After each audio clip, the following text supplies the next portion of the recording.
Rayalaseema Ramanna చౌదరిలో dialogue చెప్పాను. నిన్న జరిగింది మర్చిపోను, నేడు జరగాల్సింది వాయిదా వేయను, రేపటి గురించి ఆలోచించను అని. కానీ గతం గతం, నిన్న జరిగింది మర్చిపోవాలి, ఈరోజు ఏం చేయాలనుకోవాలి, రేపు ఇంతకంటే మంచి పనులు ఏం చేయాలని ఆలోచించుకోవాలి. సంక్రాంతి శుభాకాంక్షలు. నన్ను అడిగితే మా గురువు దాసనారాయణ గారు చెప్పినట్టు, అన్నయ్య చెప్పినట్టు, నందమూరి తారక రామారావు గారు, అంటే మనం చేస్తున్న వృత్తి సినిమా రంగం. మనం సినిమా ఫినిష్ చేసి రిలీజ్ చేస్తాం. మన సినిమా హిట్ అయితేనే మనకు నిజమైన పండుగ. ఎందుకంటే చేస్తున్న ప్రొఫెషన్. అలాగే ఇక్కడ సంక్రాంతి అంటే రైతు భారతదేశానికి వెన్నెముక. రైతు బాగుంటేనే మన అందరం బాగుంటుంది. ఇంతకుముందు స్టూడెంట్స్ అక్కడ సెలబ్రేట్ చేస్తూ ఒక దోసుడి వడ్ల గింజలు ఇచ్చారు. ఆ దోసుడు వడ్ల గింజలు దంచితే ఎంత బియ్యం అవుతుంది. అది దోసుకుంది ఒక పిడికడ అవుతుంది, అరపిడికడ అవుతుంది. అది ఒక మనిషిని బ్రతికిస్తుంది. దాని వెనకాల రైతు కష్టం ఒక్కసారి పేపర్ మీద వేసుకుంటే గంట చెప్పాలి. నిజమైన పంట బాగా జల్లు లేకుండా, సత్తు లేకుండా కట్టిస్తామని గుర్తుపడ్డారు.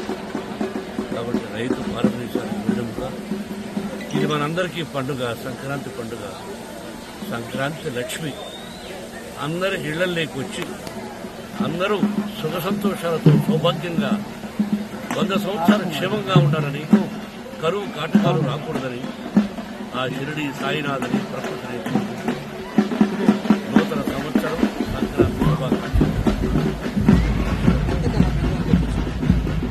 బాబు గ్రాఫిక్స్ జరుగుతున్నాయి. ఊహించినటువంటి ఒక రోజు ఆశ్చర్యం.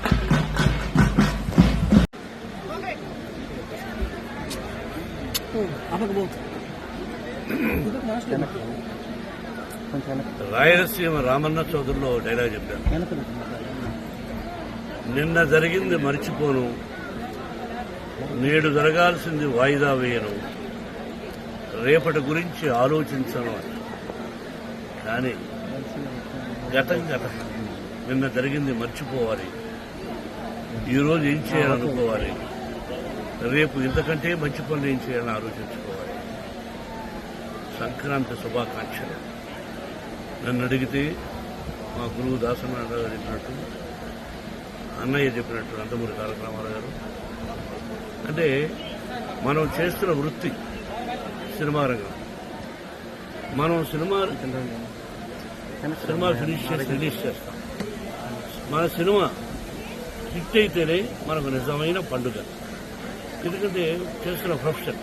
అలాగే ఇక్కడ సంక్రాంతి అంటే రైతు భారతదేశానికి వెన్నెముక.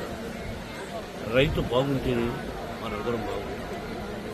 ఇంతకుముందు స్టూడెంట్స్ అక్కడ సెలబ్రేట్ చేస్తూ ఒక దోసుడి వడ్ల గింజలు ఇచ్చారు. ఆ దోసుడు వడ్ల గింజలు దంచితే ఎంత బియ్యం అవుతుంది. అది దోసుకుంది ఒక పిడికడ అవుతుంది, అరపిడికడ అవుతుంది.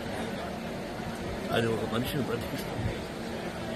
దాని వెనకాల రైతు కష్టం ఒక్కసారి పేపర్ మీద వేసుకుంటే గంట చెప్పాలి. నిజమైన పంట బాగా జల్లు లేకుండా, సత్తు లేకుండా కట్టిస్తామని గుర్తుపడ్డారు.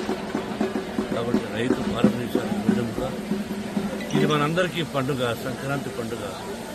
సంక్రాంతి లక్ష్మి అందరి ఇళ్లలోకి వచ్చి అందరూ సుఖ సంతోషాలతో సౌభాగ్యంగా 100 సంవత్సరాలు క్షేమంగా ఉండాలని, కరువు కాటకాలు రాకూడదని ఆ షిరిడి సాయినాథని ప్రకృతిని నూతన సంవత్సరం సంక్రాంతి శుభాకాంక్షలు. బాబు గ్రాఫిక్స్ జరుగుతున్నాయి. ఊహించినటువంటి ఒక రోజు ఆశ్చర్యం.